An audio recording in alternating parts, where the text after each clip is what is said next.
All right, I think we're ready. What we're going to do today is the second half of beam deflection. We're also getting ready for exam 2. So let's look here. Exam 1, exam 2 on this Thursday. So we've got quiz 4 and lab 2 starting up on, that's Wednesday. Quiz 4 will help you with exam 2. Exam 2 covers through this topic of beam deflection, and it starts with wherever we left off, frames and machines, basically. And there is, if you look on the exam 2 page, there is a little outline. It says 20, let's fix that. Let's make that say 2021. It's more or less the same outline. Okay, now let's look at this outline. So you've got the same setup as last time, where you've got a couple of short answer things. There's that stress strain diagram again, or at least a version of it. It won't be asking exactly the same locations, but same idea. This one, instead of having the 0 force members you identify, it has a frame or a machine with 2 force members that you identify. Then some questions, short answer type thing about beams and shear and bending diagrams. Then there's several 6-pointer one-step type problems. Some of these are even like the shear and bending diagram or no calculations at all, just select the correct one kind of thing. Then you've got a couple of medium problems. Actually, it's looking at this, there may not be a beam deflection on here. Not pure beam deflection, so you may not have to worry too much. I'll go back and look at the actual exam and see if I did put a beam deflection on this one or exam 3. But it might be that I decided to put beam deflection on exam 3 since it's kind of close to Thursday already. But I don't see one that specifically says beam deflection, so you may not have to do too much studying on beam deflection for exam 2. I'll make sure of that and post it in Discord and on Moodle, or I'll change this if there is a beam deflection problem on there. Let's see what else. You do have a practice exam. Now I will say this practice exam is old, and so it does have some problems that are not things like centroids are not on exam 2, but they used to be. So don't worry about doing this. Now they are embedded possibly in a moment of inertia calculation, but centroid by itself is not a question type. There's a machine, a frame, a beam with a distributed load. There's another centroid. You wouldn't have to, either one of these would not be on exam 2. There's just a frame. Here's kind of how a beam design problem could show up. There's one with, this one is probably a little beyond what you would need to do on exam 2 this time. Not the idea of finding maximum bending moment, but having to draw an entire shear and bending diagram. To do that, probably not something you have to do on exam 2 now.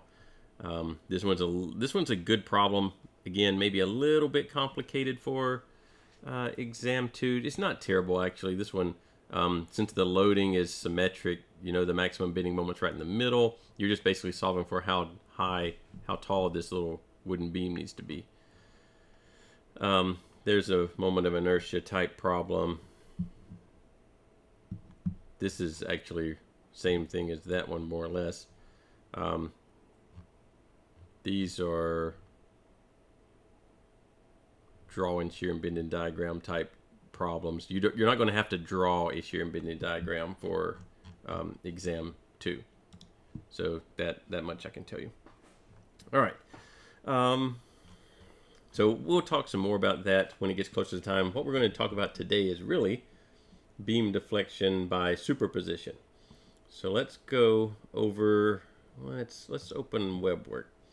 So I've got I've already got our reference sheet. I do have a better copy of this reference sheet on today's, what's today, the 19th.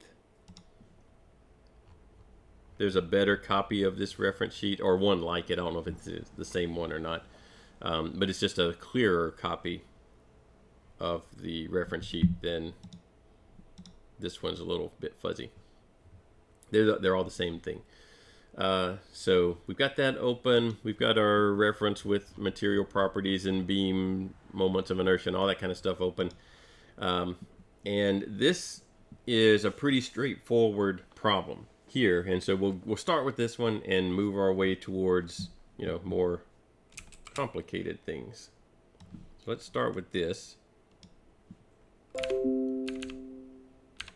I do have MathCAD open. I don't know if I want to work on this in MathCAD or not, but we'll see. It might be useful. Particularly this one that, oh, it has the values put in it. So what we've got here is a beam, a cantilever beam. So it's fixed over on the left-hand side. You know, it's fixed here. And we got dimensions and values that we can plug in. This one just tells us a value for I, the moment of inertia, so we don't really have to go look that up. It doesn't tell us the type of beam it is. It just directly gives us a value for I. It also gives us a value for the modulus of elasticity.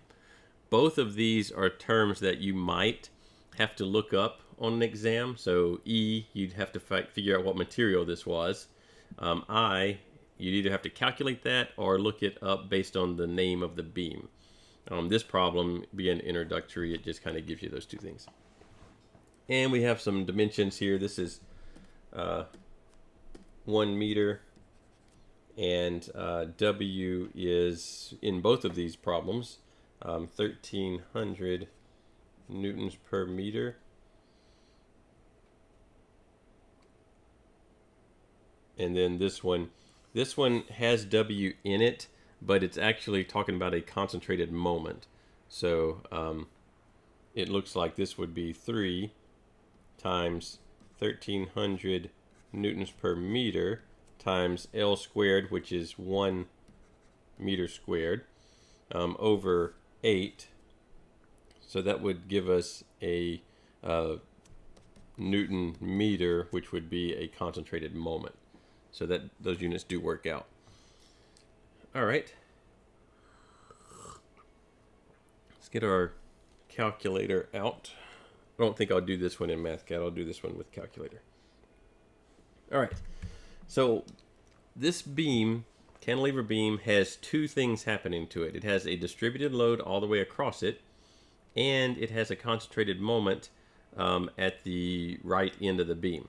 These are cases that we actually have, if I can find the right tab. Here? Nope. Here. These are cases that match up with here, case 3, and case 5. Let's look at the other one. So case 2 in our reference here, they're different orders. So case 2 and case 4 on the reference that you have for the exam. So the idea of superposition is that you can superimpose results from one loading case on top of another loading case to get a combination of them. So last time what we did is we went in and used the definition of radius of curvature and Hooke's law and a lot of other things like that, combined them together and integrated to find the equation of the elastic curve. Again, we already have equation of the elastic curve, you know, here and here. You know, we have that already. We have a couple of other things scattered around in here too. And so somebody's already done that part. So we could go and create a function for what's going on here to create the internal bending moment based on it has a distributed load and an external bending or external moment. So we could do that process again, but this process will be much faster, and that's what we're going to do this time. So let's look at the problem statement, see what we even want to know. So we want to know the maximum really want to move that around. Maximum deflection in the beam. So you would think for a cantilever beam, usually the maximum deflection is going to be at the very end of the beam. I guess it is possible that, I'm trying to think if it's even possible for that not to be true. I don't think it is, actually. So we're trying to figure out what's going on at point B over here. So what we're going to do is create two scenarios. One, let's get our cantilever beam, something like that. And then we'll make another one of those and put it down here somewhere. So one of these beams is just going to have distributed load all the way across it. So this is my distributed load. Something like that.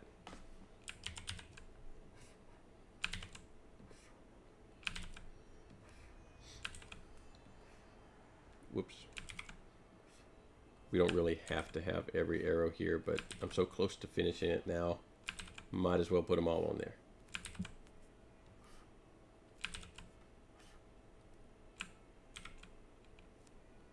Okay. The other one is going to have a concentrated moment counterclockwise.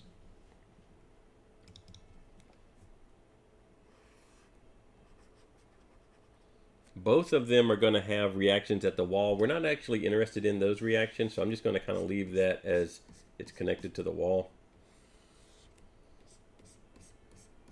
We're not trying to solve flexural stress or anything. We just want to know deflection. So this top beam looks like it's going to do something kind of like this. Exaggerated, you know, and smoother and everything. This bottom beam is going to do basically, you know, kind of the opposite of that. Something like that. And we get two different values for the deflection.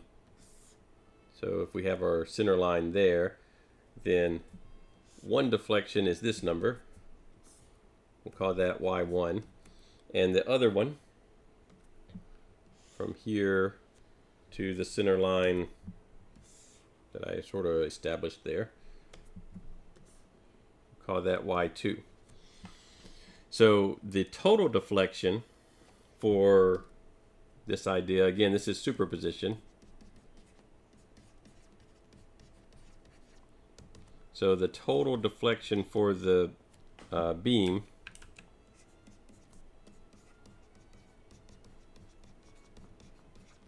will equal Y1 plus Y2. Now in this case, Y1 is going to be negative, Y2 will be positive, so they're actually going to subtract from one another. And I drew them. I don't know that Y1 is actually greater than Y2, so I don't know any of that kind of stuff, but that's just the way I drew them. So it could be that we end up with a more downward total deflection at the end of the beam, or a more upward total deflection at the end of the beam. So let's find out what we do end up with. So this top one has a distributed load of 1,300 newtons per meter. So we can just put that in. And this matches, we decided it was case 2. And we could plug in the equation of the elastic curve over here if we wanted to, and plug in values for the length of the beam and all that. But if we want the equation or the deflection at the very end of the beam, we already have that in this equation. So I'm going to use this one. So I am assuming that our maximum deflection is at the end of the beam. So WL to the 4th over 8EI. It's got a negative sign, meaning that it's deflecting downwards. So we can calculate that guy. Y1 equals negative WL to the 4th over 8EI. So negative W is 1,300 newtons per meter. L, I didn't write it on here, but it was up here. L was just 1 meter for mine, so that actually simplifies a lot of stuff.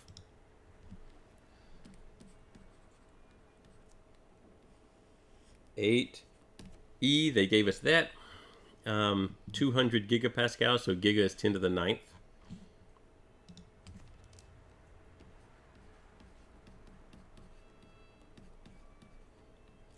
And then I, they gave us that one, 2.5 times 10 to the 6 millimeters to the 4th. 2.5 times 10 to the 6th.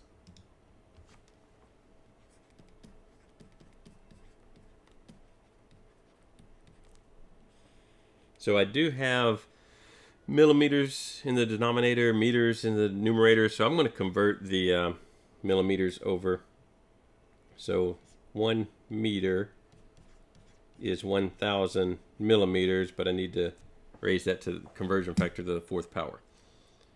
So now I'm looking at it, I might have been better off putting this in MathCAD to make sure I get everything right. But it didn't do that, so let's see what we get. 2.5, well that's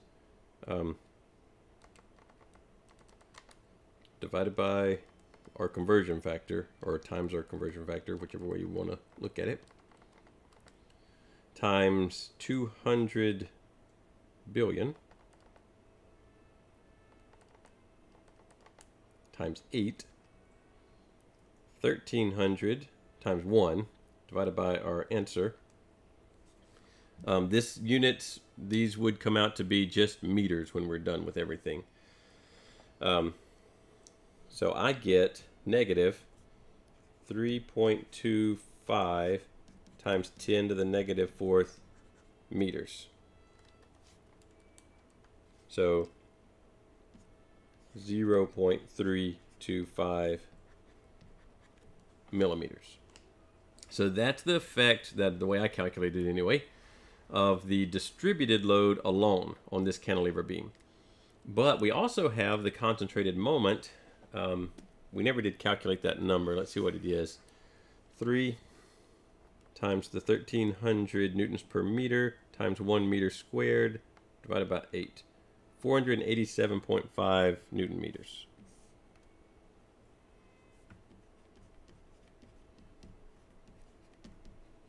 So we're going to create the separate effect of the concentrated moment. So that'll be case 4 right in here. And same thing, we have equations for elastic curve and everything, but we also have the maximum deflection, ml squared over 2ei. This one matches the direction that's shown in my problem, so it is a positive. It would make the beam bend upwards. So ml squared over 2ei for y2. Oops.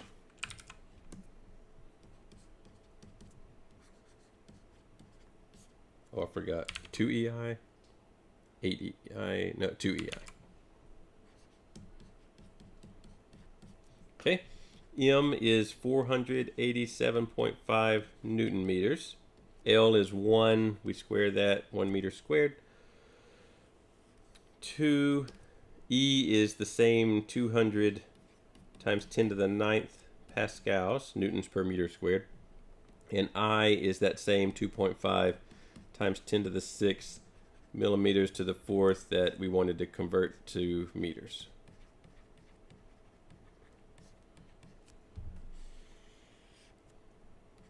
Okay, so let's see what we get with this one.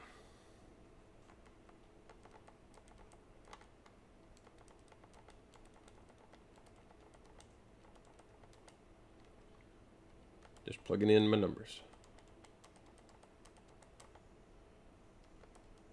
Okay, 487.5 times 1 divided by our denominator. I actually do get a little bit larger number here. So I get positive because this is bending the beam upwards. 4.875 times 10 to the negative 4th meters, which would be 0, so that was a negative up there, 0.4875 millimeters.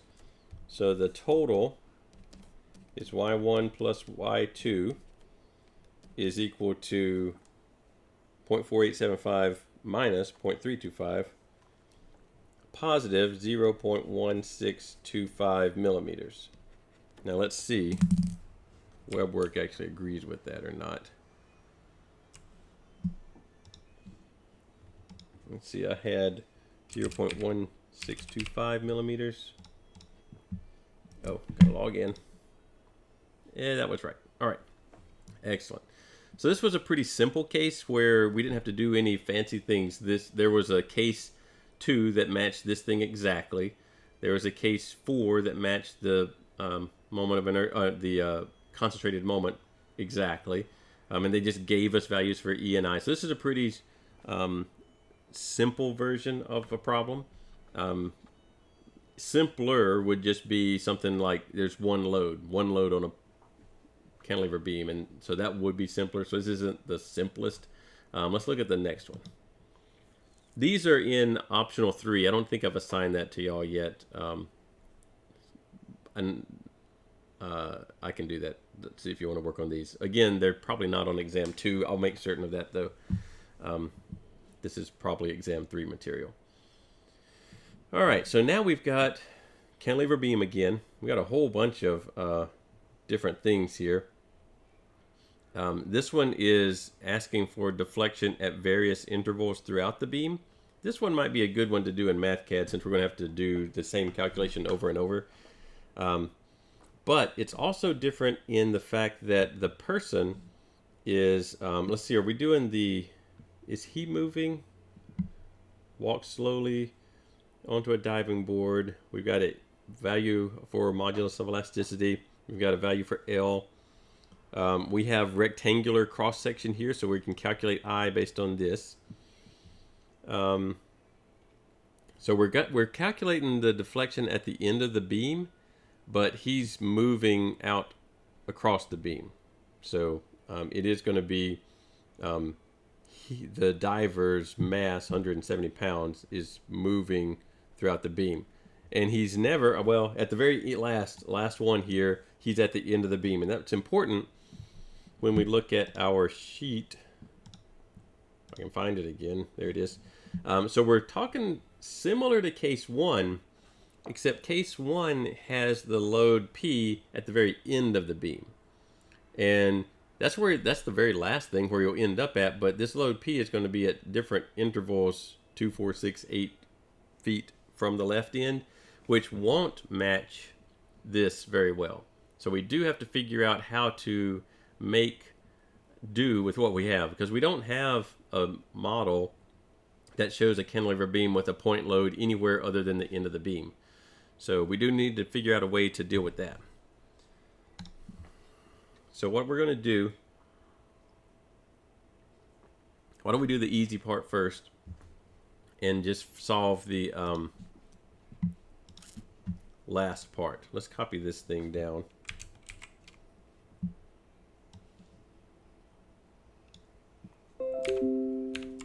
Put it in here. And let's do the last one where the diver is at point C. So that one will match case 1 here. Why don't we, instead of flipping back and forth, why don't we just copy case 1?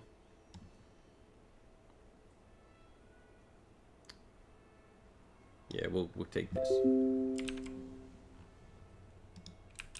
Okay. So here we got, let's put in some of our numbers. Well, let's draw a free body diagram versus the picture that we have here. So let's draw our cantilever. And we've got L of 10 feet.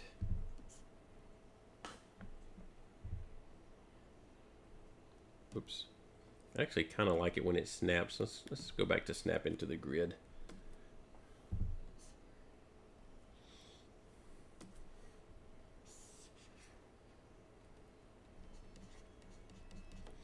And the case, well, let's put our wall support and let's put our force at the very end of the beam. So that's the easiest case to deal with. That exactly matches what we have in the picture for case 1. And it said that this was 170 pounds. It also said that if we look at the cross section of this beam, that it was a rectangle. It's a diving board. And it had a 17-inch wide, 1-inch thick. So 17 inches, 1 inch. So we can use this cross section, if we think of this as the cross section of the beam, then this is the side view, right? Then we can use that cross section to calculate I, the moment of inertia.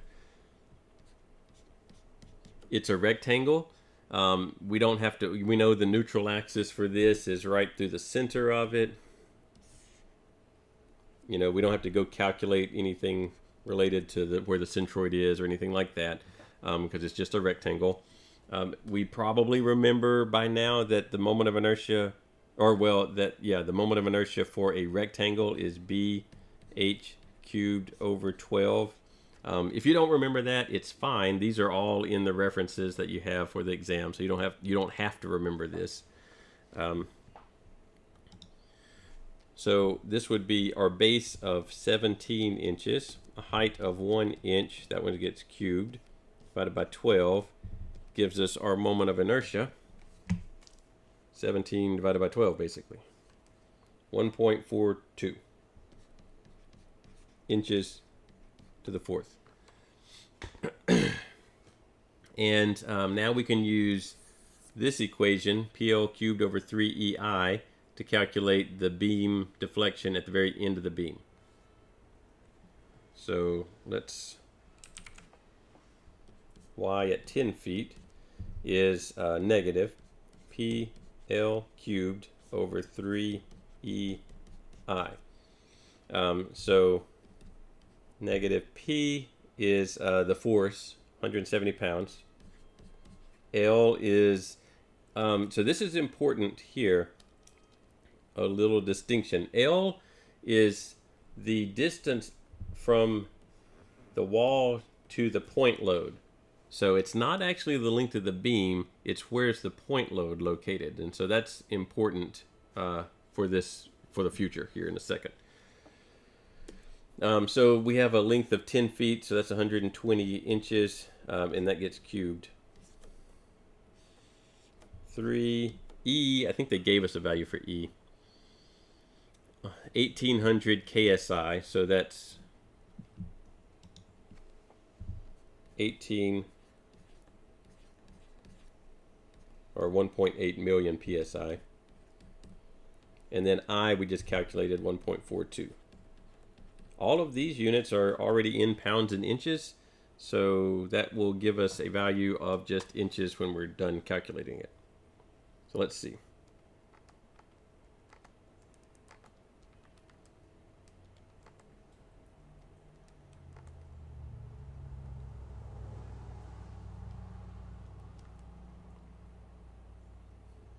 Oh, I probably did some order of operation wrong. Let me check that.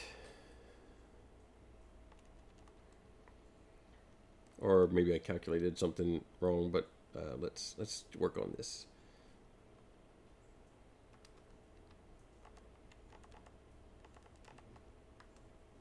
Okay.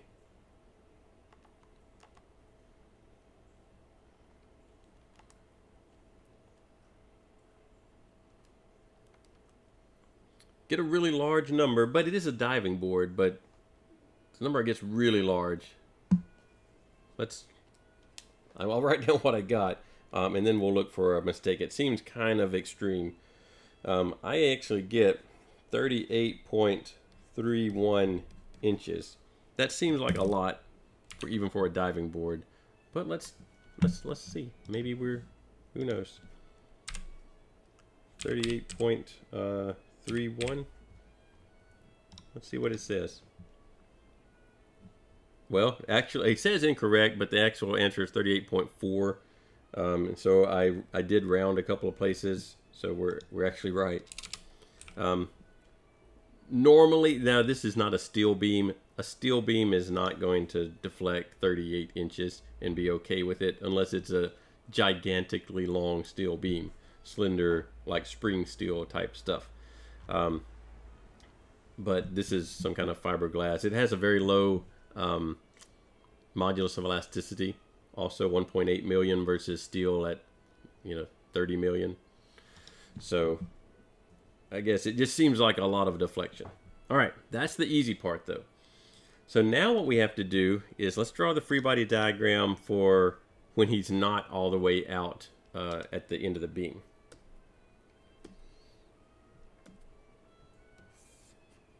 Okay, and we'll just pick a spot here, and we'll call that distance A so that we can, kind of put it in MathCAD as a variable. That's what it's called in the picture up here also, is A. All right. It's attached to the wall still. We have the total length of the beam being 10 feet still.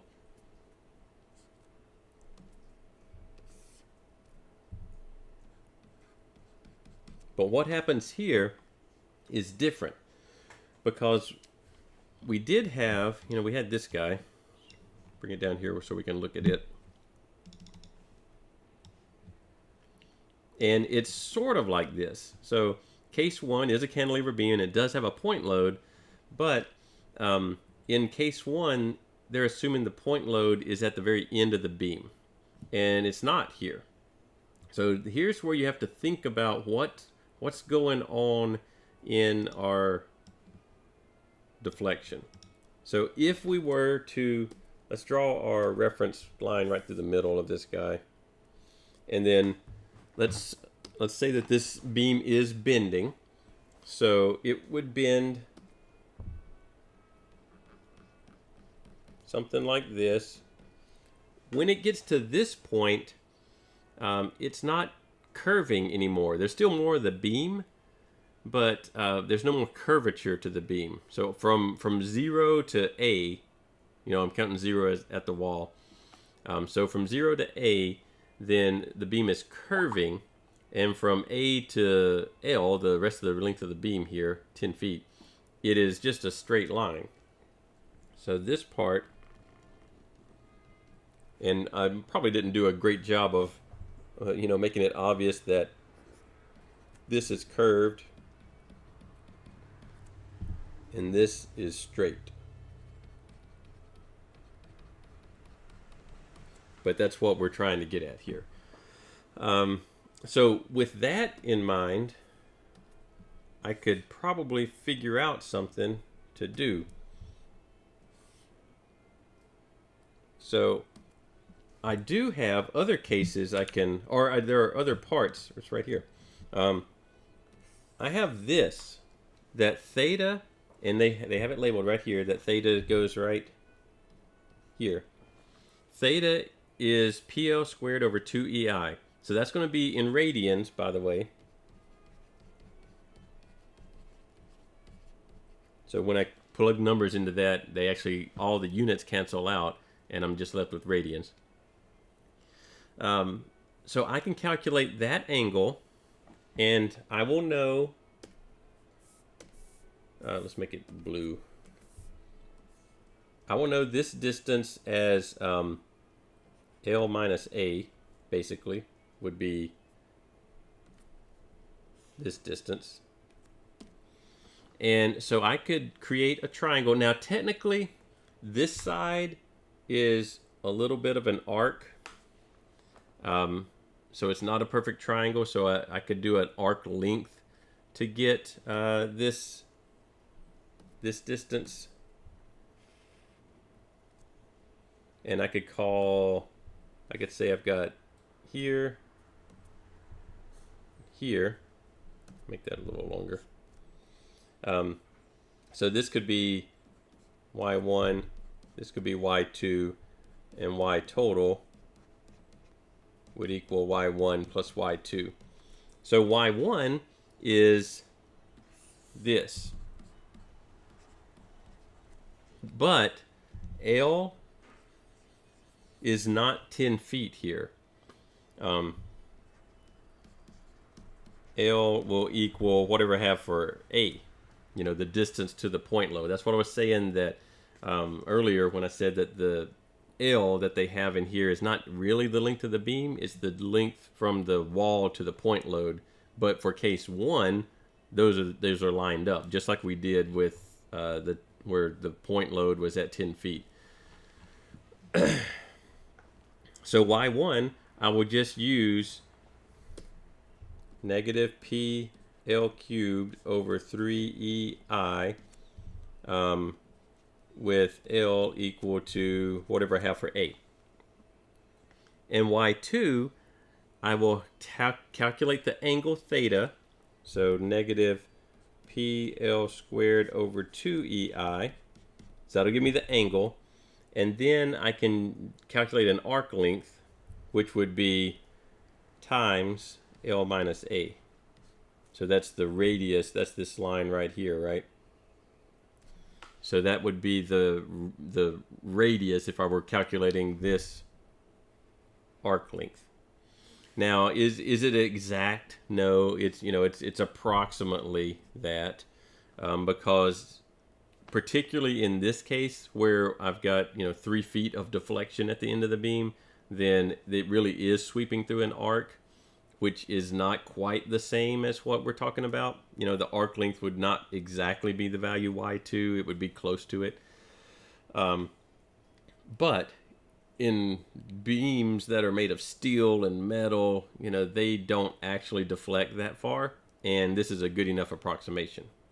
So let's plug these in, see if we can add everything together and get the total deflection at the end of the beam with A as a variable. We'll put in different values for A. So we should be able to go over to MathCAD now. We'll say that Y is going to equal these two pieces together. So one piece is PL cubed over 3EI, so negative PL cubed over 3EI. So that's this part is the deflection that I called Y1. So it's just this deflection from the point load being at point A. So actually, let's put in A here. So A instead of L, because we wanted this to be the point load is at wherever the not the end of the beam, but we're basically creating a little short beam, and then we're going to add this other piece onto it so that it matches what case 1 looks like. So we need to add on to this. So all of this plus negative PL squared over 2EI. Yes. 2EI. Now this PL squared over 2EI, that's just the angle.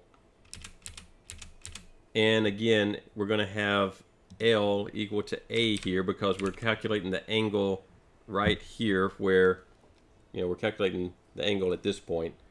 So that's where we need to calculate the angle right under the point load. That's what they show in our reference picture over here. So that's at L equals to A, wherever the point load is.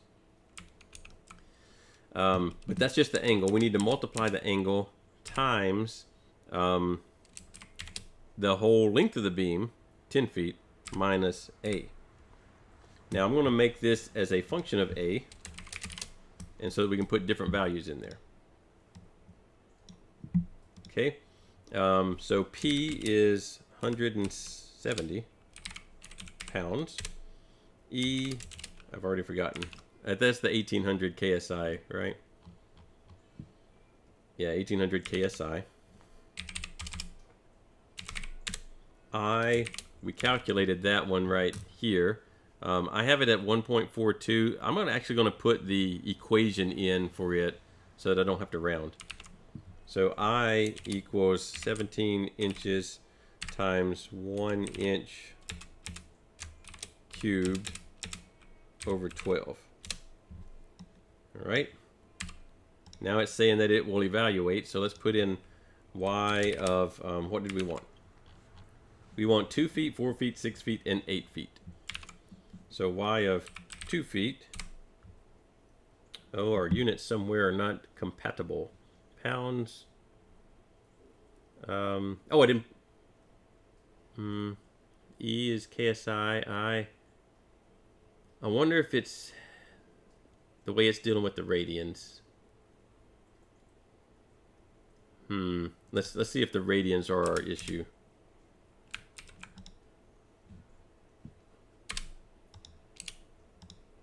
Yeah, it's something to do with the radians. All right. So let's see, how do we need to fix that part? Maybe if I just take this and divide by radians. Doesn't like that either. Or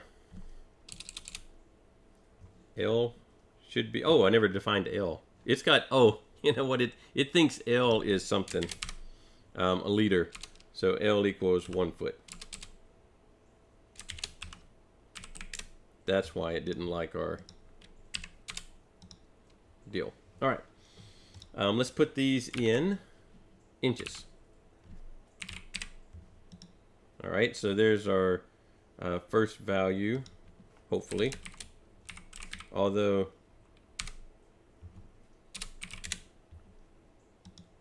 let's keep putting 6 feet.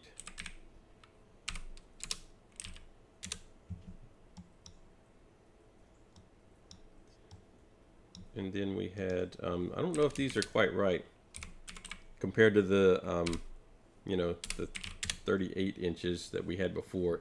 And they're not coming out negative. Why are we not getting a negative number on these? Oh, because L is 10 feet. There we go.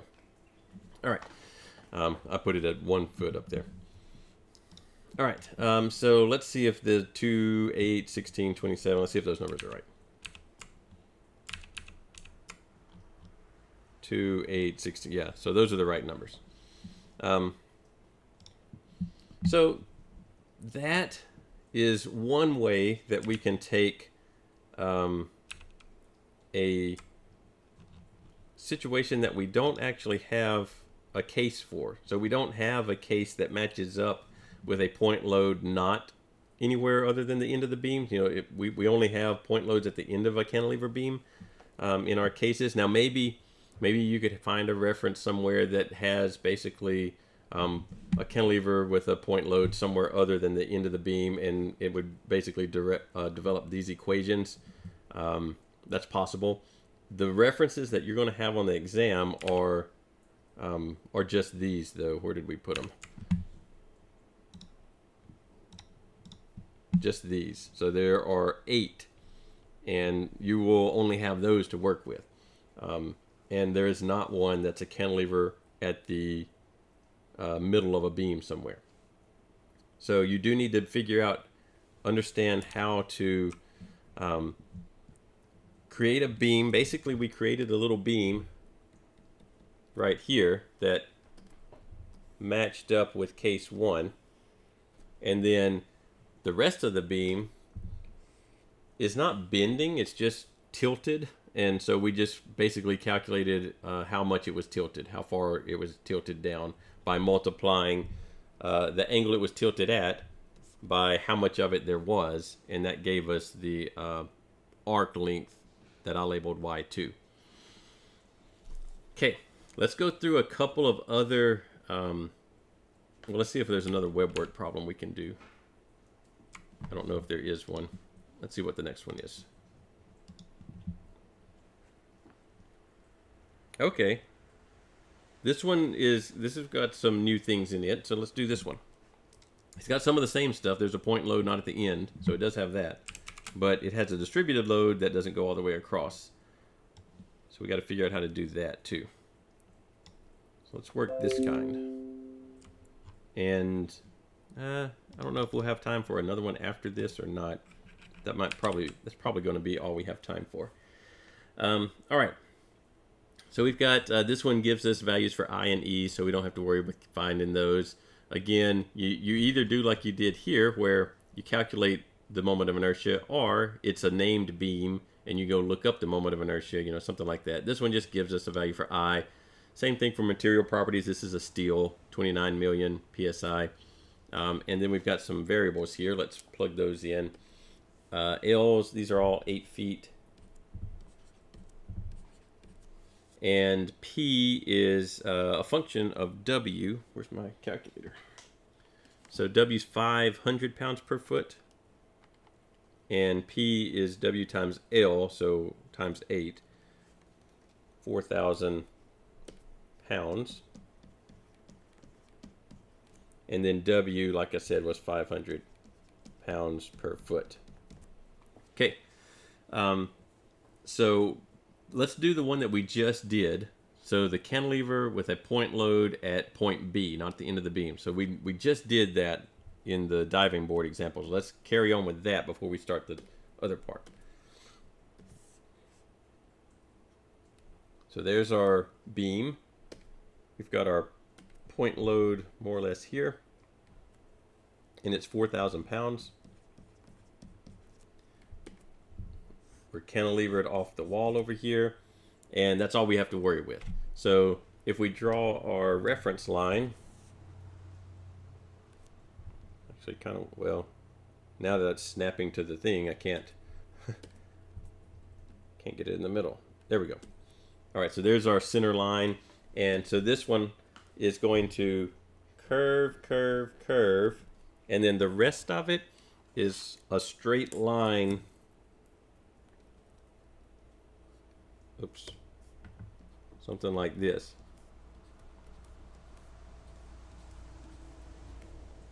So something like that, where we've got a angle that we can calculate right here with theta, and we'll have two values for y that we add together. So I've got y1 and y2. So this is exactly what we just did, just with different numbers. So we've got 8 feet here, and then for the point load, we'll just call this distance 16 feet. There is another 8 feet in there, but that's talking about where the distributed load ends, and we're not working on it yet. Okay, so y1 will equal, let's get our case 1 again. So y1 will equal negative p, 4,000 pounds, L cubed. This L is the 8 feet where the wall to the point load. So 8 feet. Now these feet, the other units in here are, I want it to be in inches, so let's convert this over to 12 inches per foot. And we will cube that. Divide by 3. E, they gave us as, I think it was 29 million. Yeah.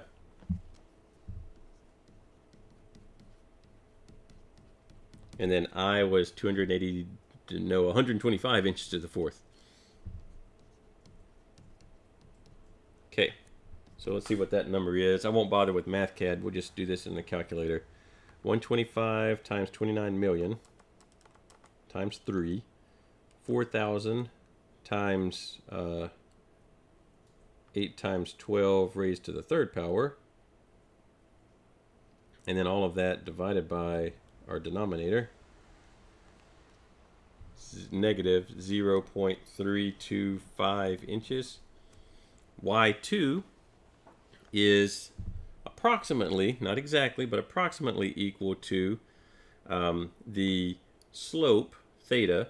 So that's P, 4,000 pounds. L, again, we want the slope right underneath the point load. So this L is 8 feet. So we'll do the exact same 8 times 12 inches per foot. This is squared though. And 2 E I. That's only the angle theta. We multiply that times 16 feet.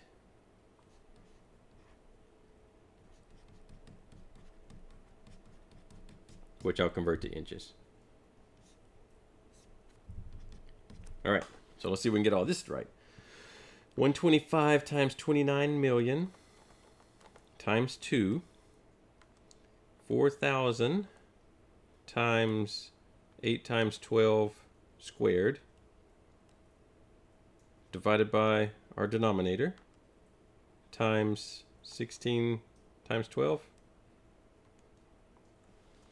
minus 0.9763. I wonder if this one gives me intermediate answers I can put in. Nope. Oh, it's actually wanting a stress value. So we'll do that in a second. All right. So there's a lot that we could do wrong in the meantime. Oh. That's weird. Determine the deflection at the right end of the beam, but it has sigma max. So I don't know. This one, I think that sigma is should be a delta. All right. So we've got part of it. This assuming we've done everything correctly, these two numbers added together will be the total deflection here. Let's see. Where can I? From here to down here. So that should be these two numbers added together. But this beam also has a distributed load that's not all the way across it. So let's go get that case. That's going to be case 2. Case 2 right here. And let's see what we can do to make that work.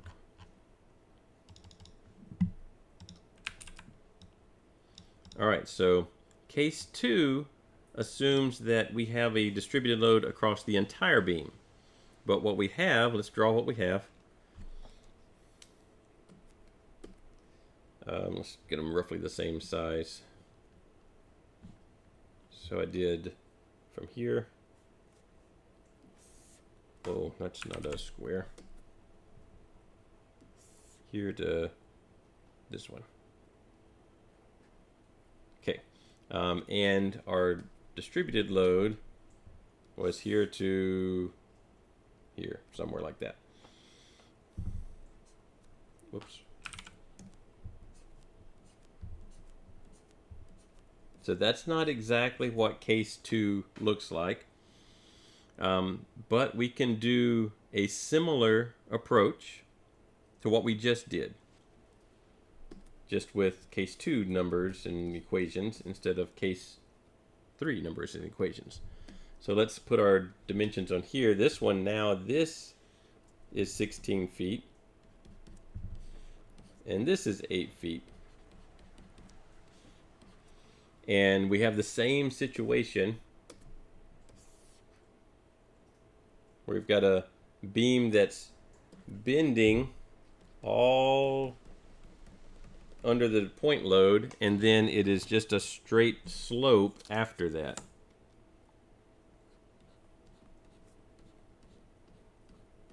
And we've got, we can calculate theta at this point, and we'll have 2 different values for y to add together. We've got a y1 here and here. All right. And we have a value for that distributed load. It was 500 pounds per foot.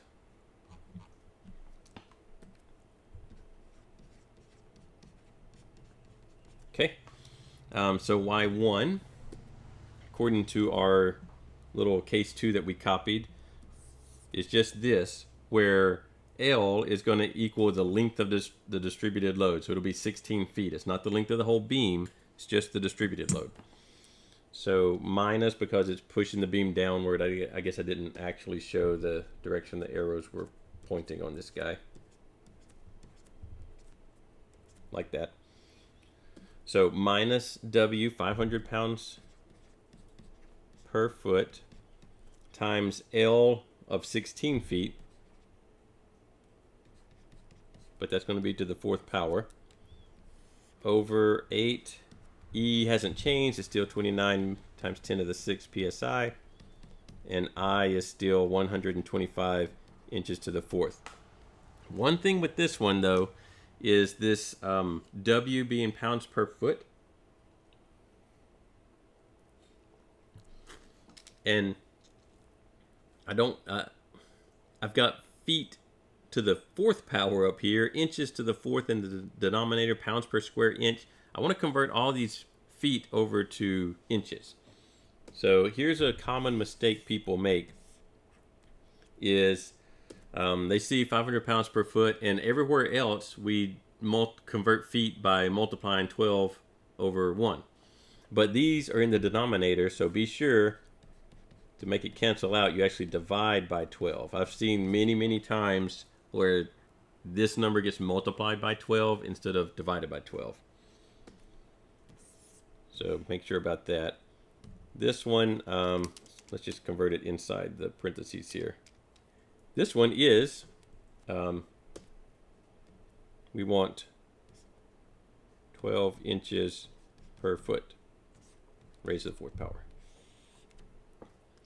Okay, let's see if we can get this number right. 125 times 29 million times 8.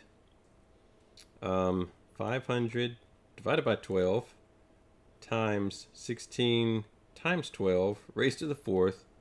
That numerator divided by our denominator, actually get negative 1.953 inches. That's a little bit much, you know, for a steel beam, but it is a really long steel beam. So I'm not too worried about it. I think that's reasonable. At least it's not, you know, 190 inches or something like that, or even 19 inches would be worrisome. All right, now let's do the same thing we've been doing, where we use the slope theta, multiply times our, in this case, 8 feet arc that we're going to sweep through to create y2. So we have negative, W is 500 pounds per foot. L, in this case, is the 16 feet. Oh, let's go ahead and convert this over so I don't have to move it around like I did last time. There we go. L, 16 feet, converted to inches. And that one is cubed over 6 I. This that we have written here is just the angle.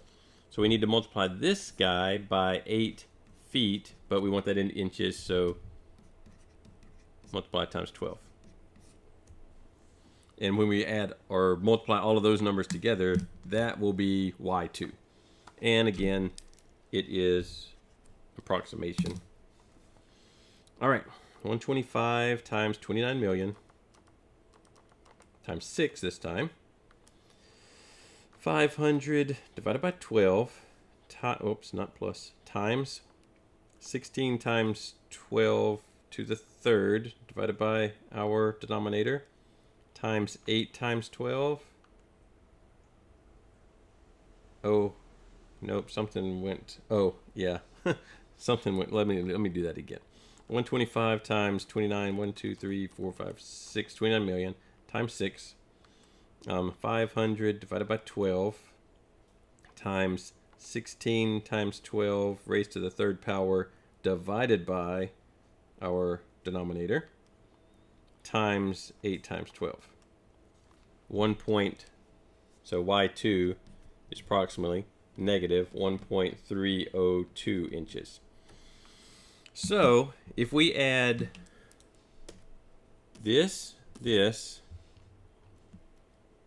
and this, we should be somewhere near the total deflection of this thing. And they're all negative. They're all in the same direction.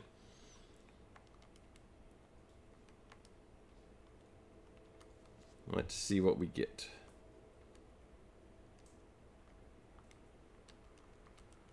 So when I add all of those together, I get, whoops, y total is negative 4.5563 inches. That's, you know, it's a little bit much, but each one of these things is, you know, creating a ½ inch there, an inch there, 2 inches there, 1.5 inches, so it's possible. Let's check. So negative 4.5563. Hey, we got it right. It even agreed with us. All right, so that's good. Let's see if there's another one, because we do have time. Oh, wow, all right. Do we have time to do this one?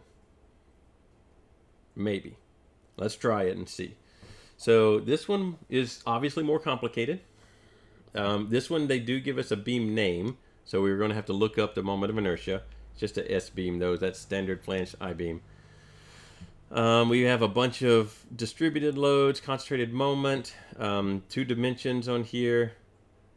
Determine the deflection. Again, it's another cantilever. I'd kind of like to work one that's not a cantilever, but we don't have one. So, okay. We'll just do these cantilevers. I guess the idea is that you do have more pre-built situations for simply supported beams than you do for...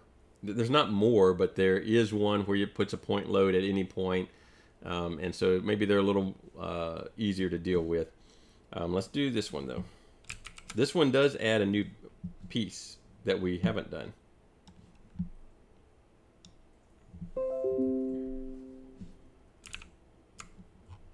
Okay.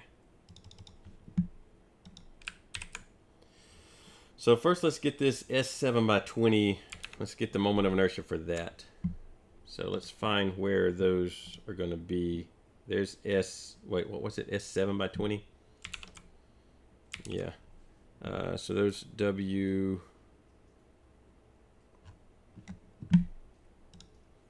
Maybe it's in this one. W. S. All right, it's that one. It's just rotated wrong. All right, S7 by 20. Now on these, don't accidentally get the wrong page and convert over. For the exams, you've got metric and US versions of both of these tables, so don't try to convert between them. All right, S7 by 20. We need a couple of things out of here. Well, no, is this asking for stress or just... It's just deflection, so we just need moment of inertia. So let's see. We don't have any indication that this beam is loaded sideways perpendicular to the YY axis, so we're going to use moment of inertia under XX. Let's see, I need them all. All right, so it's that table there, 42.4 looks like, right there. 42.4 inches to the fourth for the moment of inertia.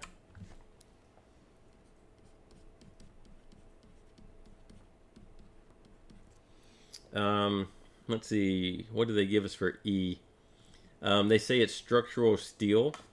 So if you don't remember that, that's over here, I think. Structural steel, modulus of elasticity right here, 29,000 KSI, that's 29 million.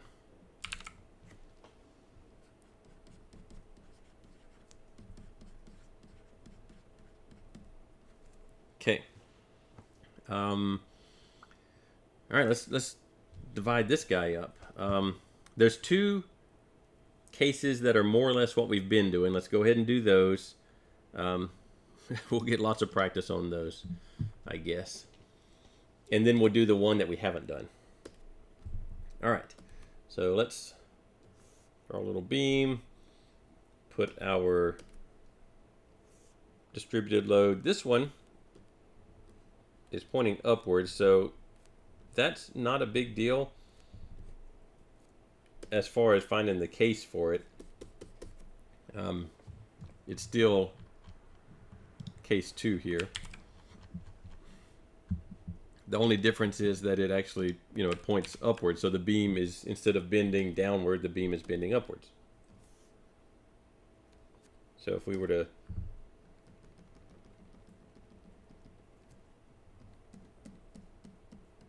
do something like that. So there's one reference point. There's another.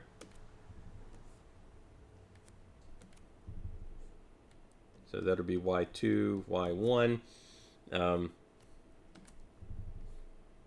like that.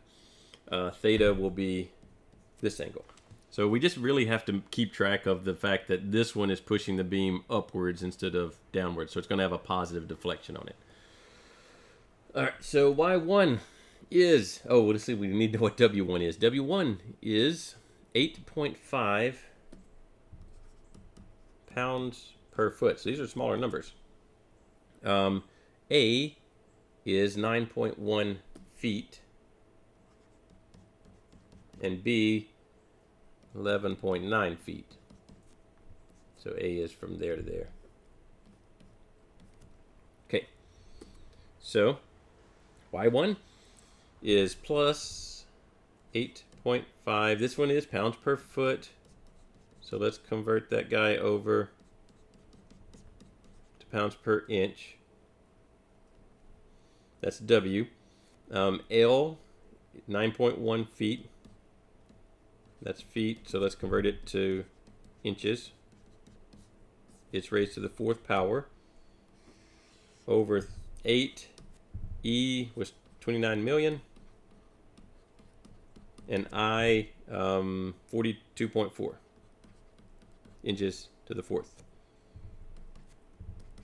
So we get, let's see, 42.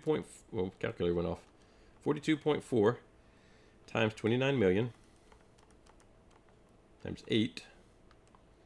8.5 divided by 12 times 9.1 times 12 to the 4th divided by our denominator, 0.0102 inches. So not a whole lot going on with the little 8.5 pound per foot load pushing up on the beam. Y2 is going to be theta, which is positive in this case. W is 8.5 pounds per foot. Convert it over 1 foot per 12 inches. L, 9.1 feet. Converted over 12 inches per foot cubed over, I might have to move that up a little bit. There we go. Over 6 E I times 11.9 feet converted to inches. All right, so let's see what we have on this one.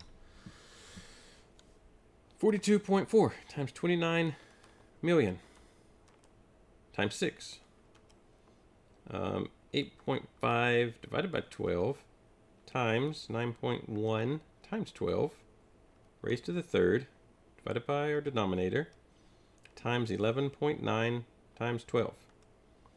0.01785 inches. So again, not a whole lot, but a little bit of deflection there. So that is W1's effect. Let's do the other one that's similar. That's the moment.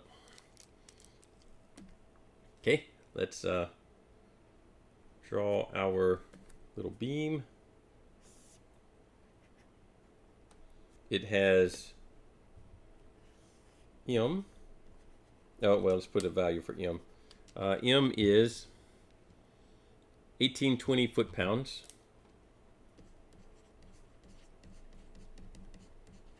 And our dimensions are all the same. So 9.1 here and 11.9 here.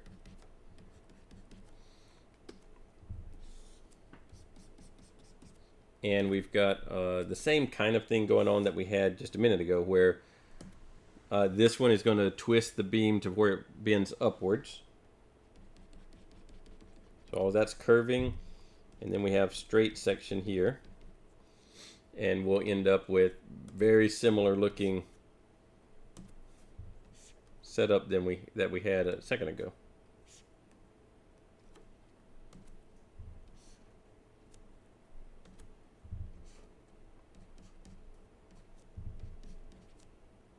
And we've got theta right there. But we have a different case. I need to copy that one. Let's see. So where did we put that?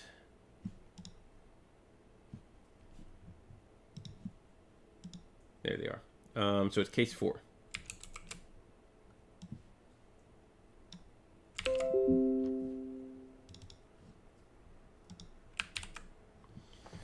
Okay.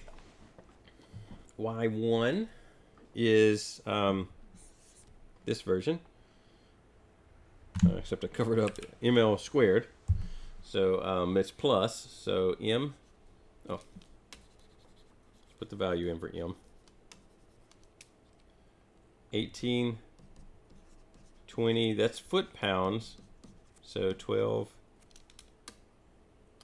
I'm too big a hurry. 12 inches per foot. To switch it over to inch-pounds. Times L. This L is 9.1.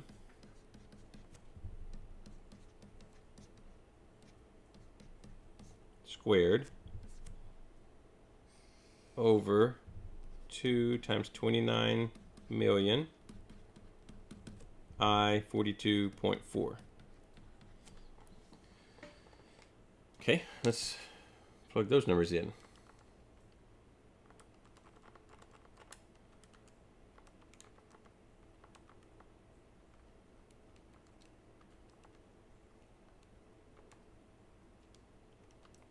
All right, I get positive 0.1059 inches. So larger by order of magnitude than these others, but still relatively small.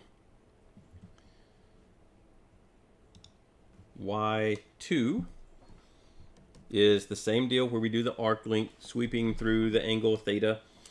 So theta is m, 1820 foot-pounds times 12 inches per foot times L of 9.1, not the whole length of the beam.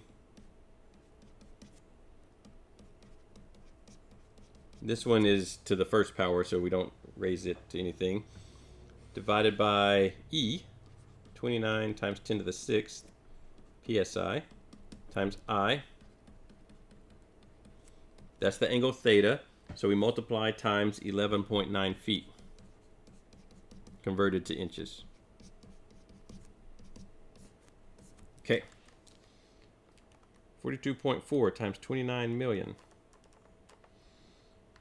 1820 times 12 times 9.1 times 12 raised to the 1 divided by our denominator times 11.9 times 12. This is the largest one yet, 0.27697. All right, so we've got 4 numbers so far. There's 2 others, or 1 other to go. All right, I think we have time to do this. The last one, we had to deal with W2 over here, so let's draw it.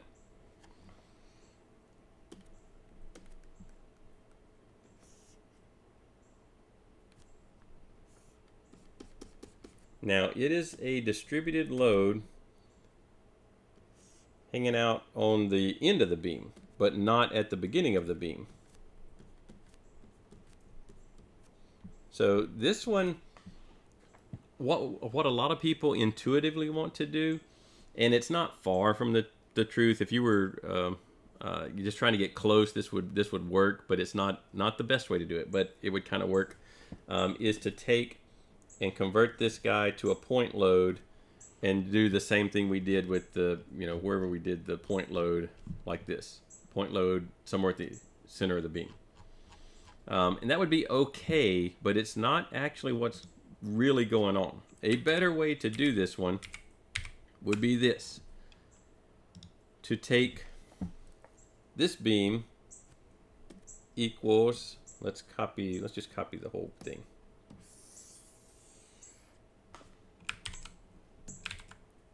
So it equals this guy, but instead of ending the distributed load there, just keep it going.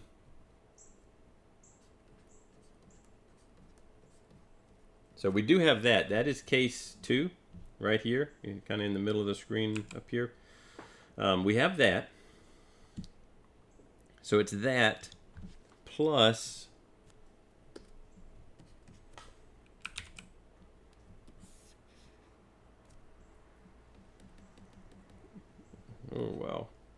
Well, I'll put it down here. It might actually work better down here anyway. So plus, not this.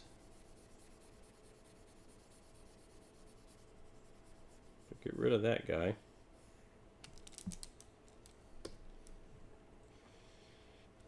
And put this.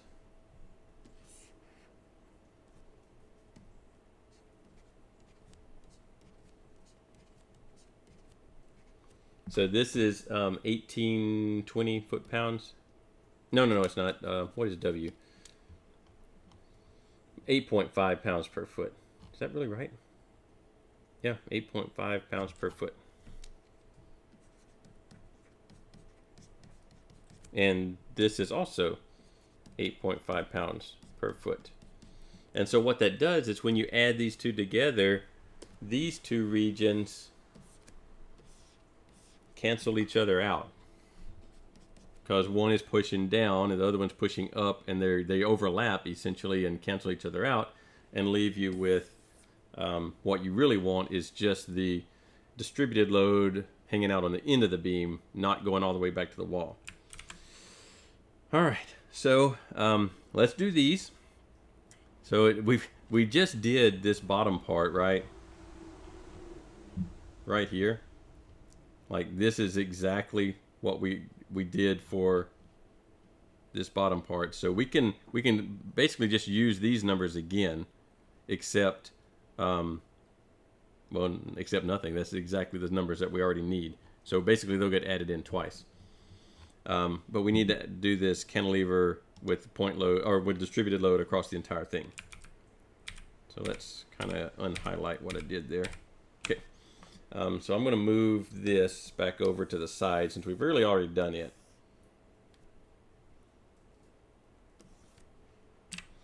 So this one, here's our load. This one just curves the entire way because it's just like case 2. So all we have to do is figure out y. And y is equal to, oh, there we go. Y is equal to WL to the 4th over 8EI.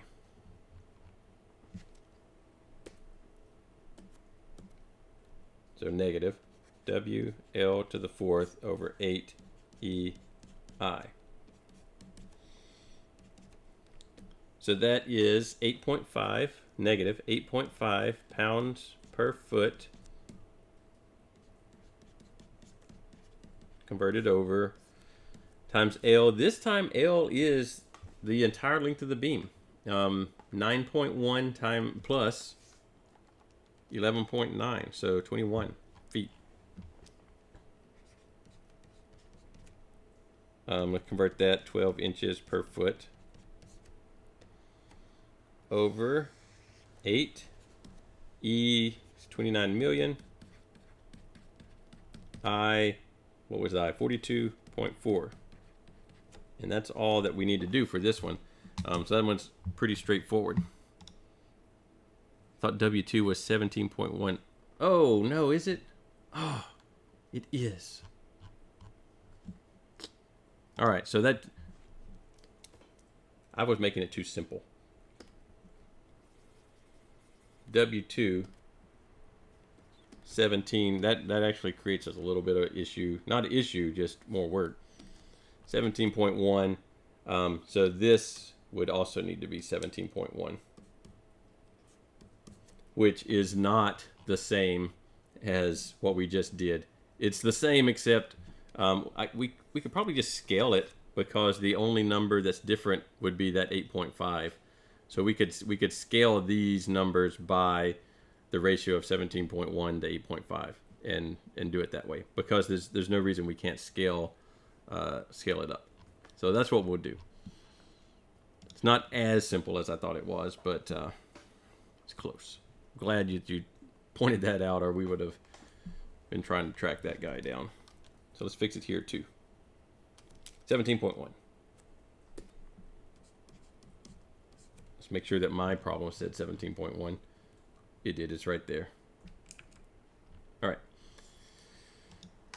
So let's see, 42.4 times 29 million times 8 for the denominator. 17.1 divided by 12 times 21 times 12. That was to the fourth. I didn't write down my, raise it to the fourth power there. Divided by our denominator. So I think, now that we're back on track, I think this one is 0.584. This is negative though. All the others were actually bending the beam upwards. So negative 0.5842 inches.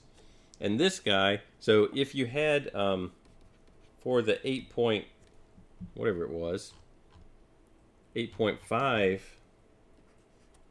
y equaled 0.27697 plus 0.1059. So when this value was 8.5, y was 0.38269 inches, but we have times 17.1 divided by 8.5. So therefore, for 17.1 pounds per foot, y equals, and these are, this would be a positive number, 0.7, well that doesn't, hold up.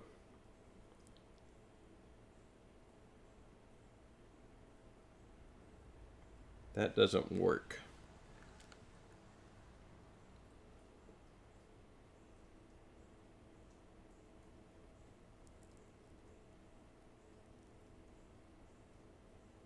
Because it would say that, great. Let me check my y equation, 42.4 times 29 million times 8. And then 17.1 divided by 12 times 21. Oh, I don't think I'd converted the 21 to inches, times 12 to the fourth. No? WL to the fourth over 8EI. Let's make sure that equation's right. WL to the fourth over 8EI for simply supported beam. Can you not scale these?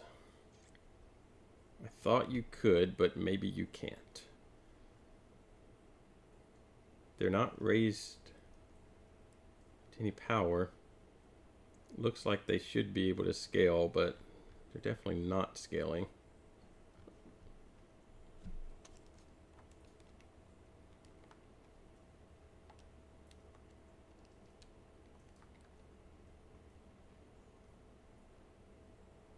Well, let's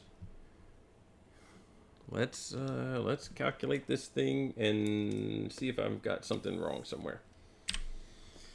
All right, so this guy, we need to cancel out, we need to cancel out this part of the distributed load that contributes to creating this point, or this ½ inch of downward deflection. We need to cancel that out. And so we need to basically solve this one, which when I just scaled it, I got something that doesn't look like it's going to work. So curving and then straight.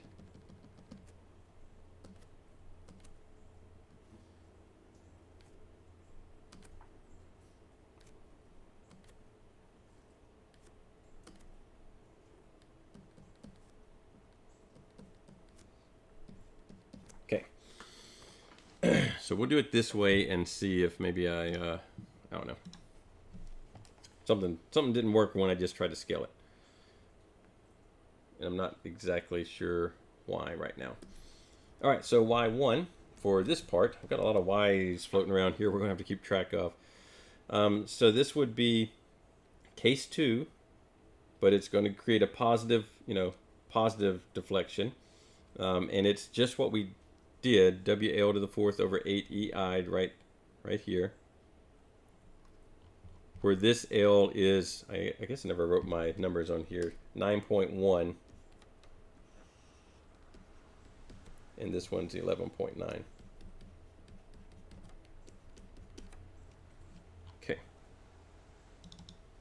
So y1 is W 17.1 pounds per foot times, convert that over 1 foot per 12 inches,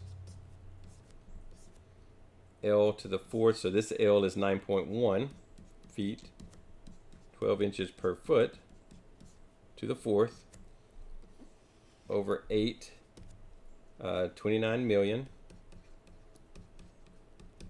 42.4 inches to the fourth for I. So let's see what this gets us.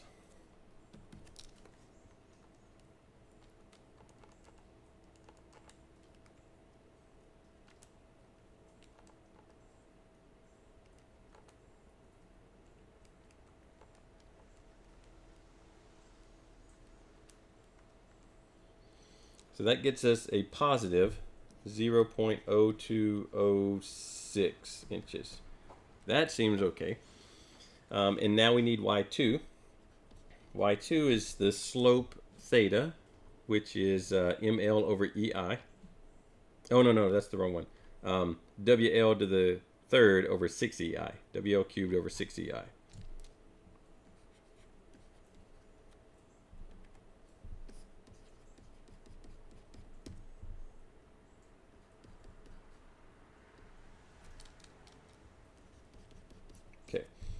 So W is 17.1 pounds per foot, 1 foot per 12 inches. L is 9.1 feet converted, 12 inches per foot, cubed over 6 EI.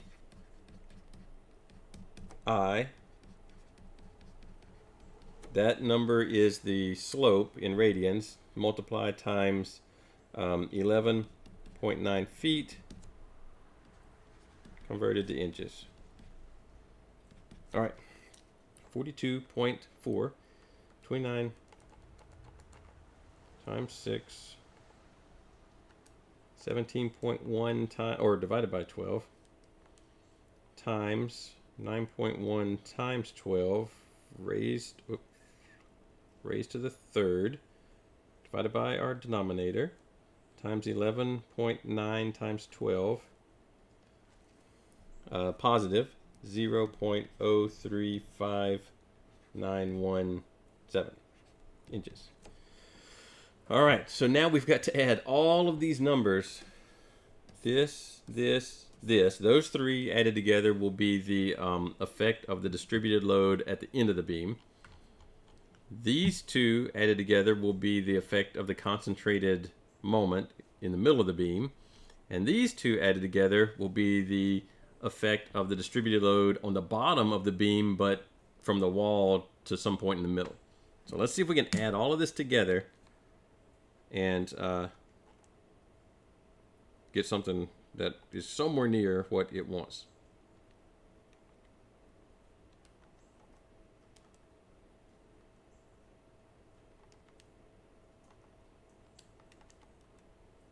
Oh, it does scale. For some reason, when I added these numbers together, these two, to scale it, I didn't include 0.0. I just did 0.1 and 0.102. You know, I don't know why I left out the zeros. It works fine if you actually write the right numbers into scale. All right, so let's back to adding. So 01785 plus 0102 plus 0.2, or maybe oh, you know what? I think I might have added these two numbers. Somehow I got a 0.3 something, and it might be that I added those two instead of the correct two to scale. 0.27697 plus 0.1059. This one I got to take care with, minus 0.5842 plus 0.0206 plus 0.035917. So overall, add all these numbers together, keeping up with the ones that are positive and the one negative one.